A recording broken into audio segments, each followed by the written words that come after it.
일단은 그 지주사로 전환을 해야 된다라고 이제 공정위로부터 통보를 받은 상태였고, 그리고 그렇게 됐을 때 일단은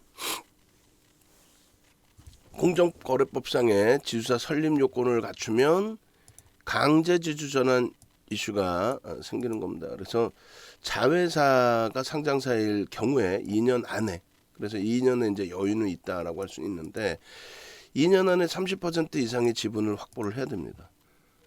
그리고 DB의 입장에서는 DB 하이텍의 지분을 30%까지 끌어당겨야 되는데, 지금 그 DB 쪽에서 갖고 있는 DB 하이텍의 지분율, 그 지분율이 30%가 안 된단 말이에요.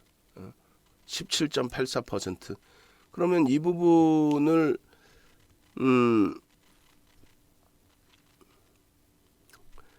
일단은 추가적으로 12% 정도 장래 매수를 하려고 그러면, 기존에 이제 뉴스가 나왔을 때 그때 뭐 3조 원 수준이라고 해도 3,600억 정도가 돼야 되죠. 근데 지금 돈이 없어요, 사실은. DB그룹에 돈이 없어서 지주사 기준에서 돈을 뭐 챙겨서 운영할 수 있는 절차가 되지 않아요. 그래서 일단은 어찌됐든 뭐 여러 가지 이 방법을 모색하고 있다. 이 부분은 매각 가능성은 없잖아요. DBI 때 보유 지분을 뭐 매각하거나 뭐 전부를 팔아서 지분 관계를 끝난다. 이거는 가능성이 없는 기준이 되는 거고, 그리고 마찬가지로 추가적인 부분들 추가적으로 또 놓고 볼 텐데,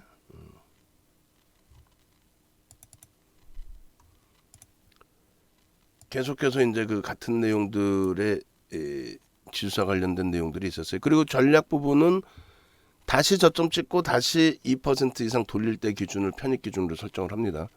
미끄러진다고 계속 잡아낼 수는 없고.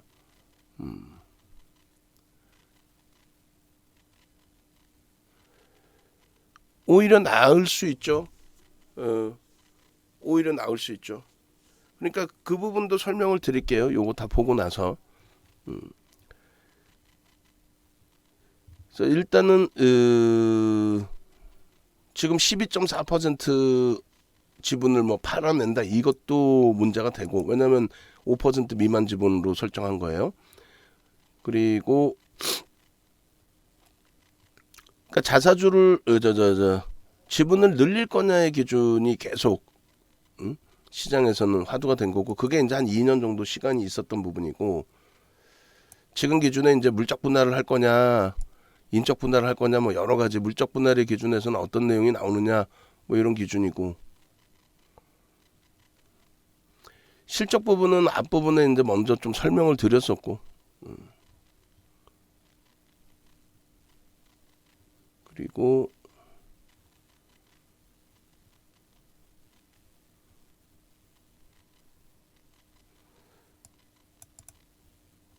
지금 DB그룹에서는 아시다시피 동부그룹이 사실상 너무 많이 이렇게 그 사업을 늘려왔었죠.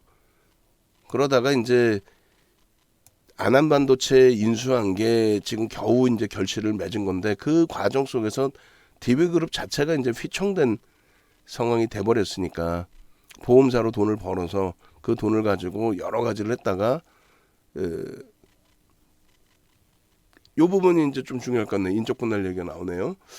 그렇게 해서 이제 보시면 인적 분할을 하면은 어떤 특색이 있다 그랬어요. 지주 그 자사주가 인적 분할을 하면은 자사주가 의결권이 생겨요. 그리고 또 한 가지는 인적 분할을 하면은 블록을 칠 수가 있습니다. 인적 분할을 해서 이제 지주사하고 이제 사업사가 있잖아요. 그거를 서로 블록을 할 수가 있어요. 그래서 지분을 높일 수가 있어요. 골프존인가요? 골프존도 그렇게 했고. 일단 지난 1월부터 지주사로 강제 전환이 됐음을 통보를 받은 것을 공시를 했고 12.42에서 30% 이상으로 들어 올려야 되고, 그리고 DBI택은 일단 매각하지 않는다라고 얘기를 했고, 그리고 지주사를 택하게 되면은 소액주주들에게 피해가 야기될 가능성이 있다.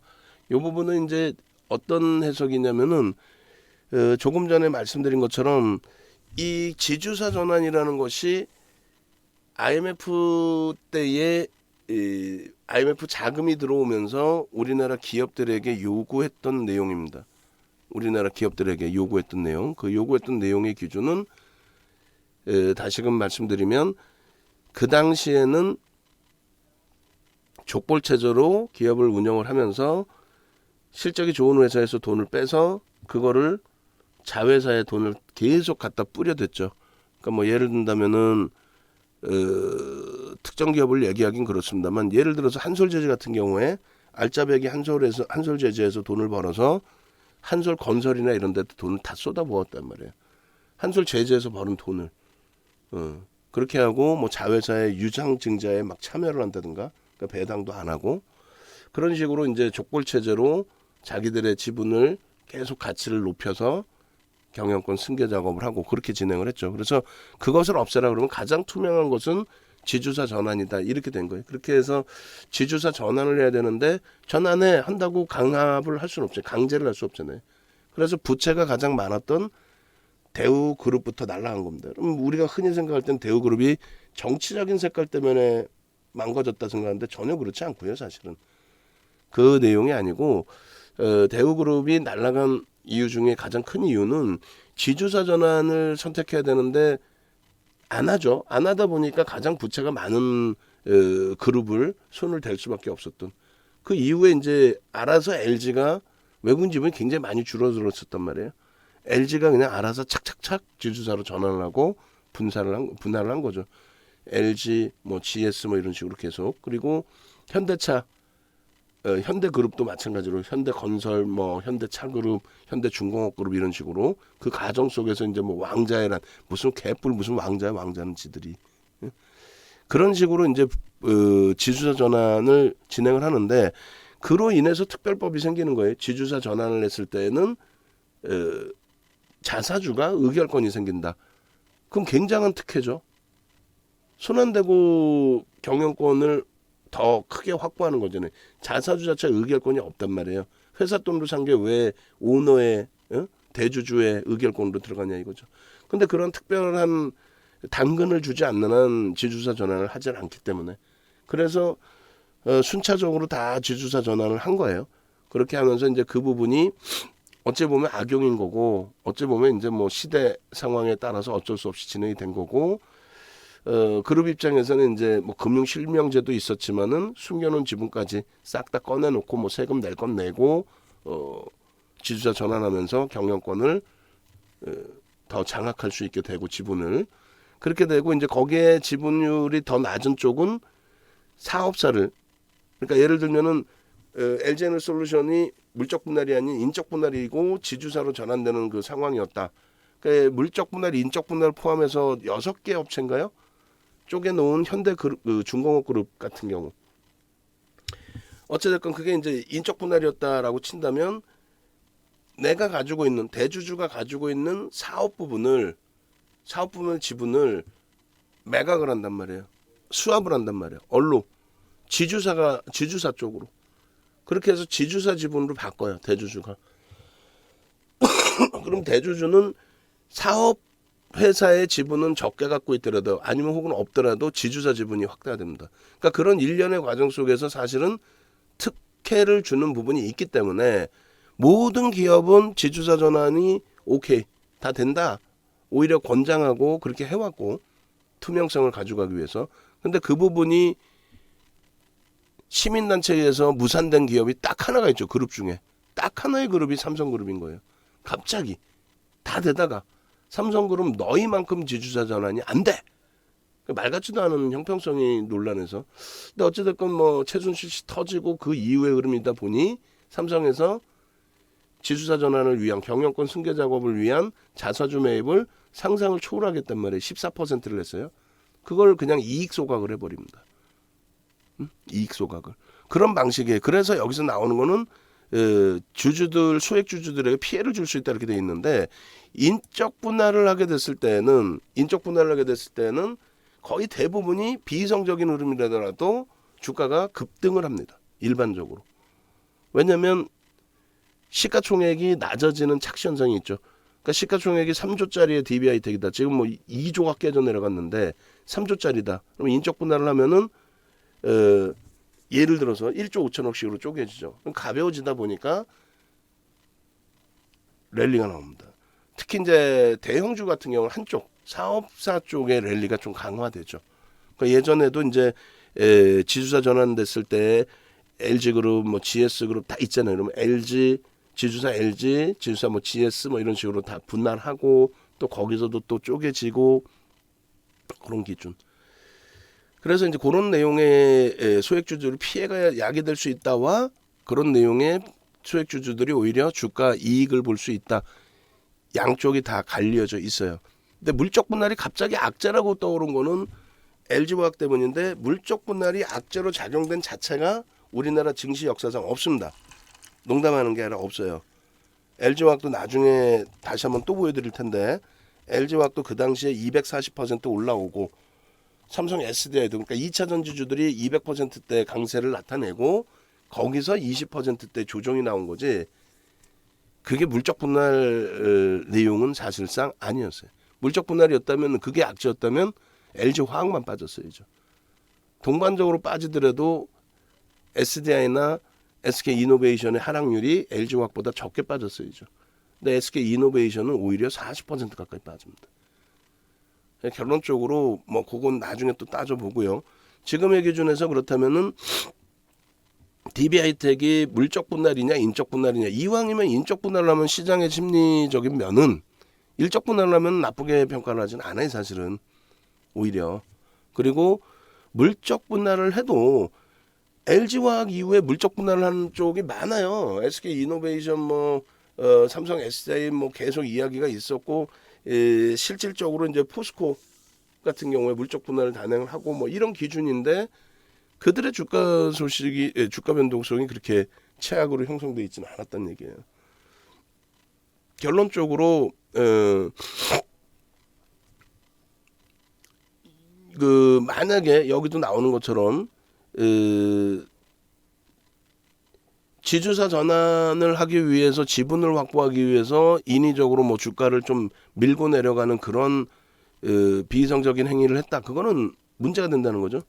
굉장히 심각한 배임의 문제가 발생되기 때문에 그거는 말도 안 되는 내용이고, 지주사 또 전환, 지주사로 전환되는 부분을 해제하기 위해서, 그리고 또 인적 분할의 마법을 통해서 여기 이제 표현해 놓은 부분이 인적 분할 마법이라는 게 방금 말씀드린 그 내용이에요. 지주사가 의결권이 생기는 거, 그다음에 똑같이 사업 회사나 지주사 쪽이나 똑같은 지분을 갖고 가잖아요. 근데 대주주는 이득을 보는 게 이제 지주사 자사주 같은 경우는 사업자에서 자사주 지분이 없어져요. 그리고 자사주가 만약에 10%였다. 그러면 뭐 개인 외국인 기관이 뭐 333 갖고 있었다. 대주주가 뭐 대주주 개인 뭐 기관이 333 갖고 있었다. 그럼 333으로 3.3으로 다 나누는 거예요. 지주사 지분을 빼고. 그러니까 자사주 지분 빼고. 자사주는 지주사로만 갑니다. 그 자사주가 이제 의결권이 발생이 되는 거고, 그리고 인적 분할의 마법이라는 거는 소액주주의 권리 침해라기보다는 아까 말씀드린 것처럼 그들만의 혜택을 보는 거고, 인적 분할의 기준은 오히려 가격 메릿이 되는 거죠. 그러니까 그 어찌 보면 그거에 사실은 인적 분할이 호재는 아니에요. 무상증자가 호재가 아니라고 말씀드린 것처럼, 심리적인 면인 것처럼. 그렇게 놓고 보시고, 그 다음에 그렇죠. 요 내용이에요. 중간 지주 회사가 유상증자를 하는데 거의 대부분 대주주만 참여하게 되고, 대주주는 주가가 폭등한 사업회사 주식 이걸 현물 출자해서 지분을 그러니까 수합이라는 표현을 아까 제가 드렸는데 증자를 해버리고 지주사에 대한 증자를 해버리고 그 지주사에 대해서 납입을 사업사의 지분을 현물 출자로 납입을 해버립니다. 그러니까 뭐 대주주는 이익을 보는 거죠. 이익을. 그래서 그런 내용들입니다. 그런 내용들인데 일단은 인적 분할, 물적 분할이 이게 이제 예를 들어서 악재 요인이다라고 한다면 오늘 지금 이제 뭐 프로그램 수급 쪽에 일부 매수가 있다가 지금 14만 8천 주, 15만 주죠. 15만 주의 물량은 제가 판단할 때는 이제 로스컷에 걸린 물량들. 기계적으로 로스컷에 걸린 물량들도 아마 포함이 돼 있을 것 같아요. 그래서 프로그램 쪽의 전체 부분에 이제 차익하고 비차익하고 다 놓고 볼 텐데 차익, 비차익 이렇게 돼 있잖아요. 차익은 뭐냐면 선물, 현선물에 연결돼 있는 차익 거래. 현물 대비 선물의 움직임에서의 갭을 이용한 거래이고 비차익은 선물하고 전혀 상관없이 내가 스스로의 흐름으로 기준을 잡아서 매매를 하는 거. 그 기준입니다. 그래서 일단은 지금 뭐 비차익 쪽에서 물량이 나오는데 그것은 기계적인 로스컷 범위의 물량이 출회되는 것도 있을 수 있어요. 기관들 입장에서. 그러니까 우리도 망한회사의 기준이 자꾸 어디선가 배워온 기준이죠. 어디선가 배워오신 거 아니에요. 아, 로스컷의 기준을 어떻게 잡을까 이 기준. 그러니까 변동성 매매에서는 2, 3%의 기준을 잡자라고 표현을 드린 거고 대형주의 기준에서는 펀더멘탈부터 해석을 하고 대처를 하자의 기준인 거고 그럼 결론은 지금의 기준에서도 로스컷을 잡자. 그럼 전저점이 이탈되면 로스컷을 하겠습니다. 그거는 완전히 기계적인 대처잖아요. 그럼 기계적인 대처인 거예요. 그래서 기관들의 기준에서도 기계적으로 대처를 해서 나는 여기서 도저히 안 되니 일단은 정리를 할 거야. 그리고 그들은 지금 로스컷을 단행해도 DBI 때 한 종목만 갖고 있는 게 아니잖아요. 그러니까 전체 흐름에서 환매 사태가 나온 게 아니기 때문에 그럼 그 자금 그대로를 100% DBI 택이 아니다 할지라도 다시 담아야 돼요. 근데 대부분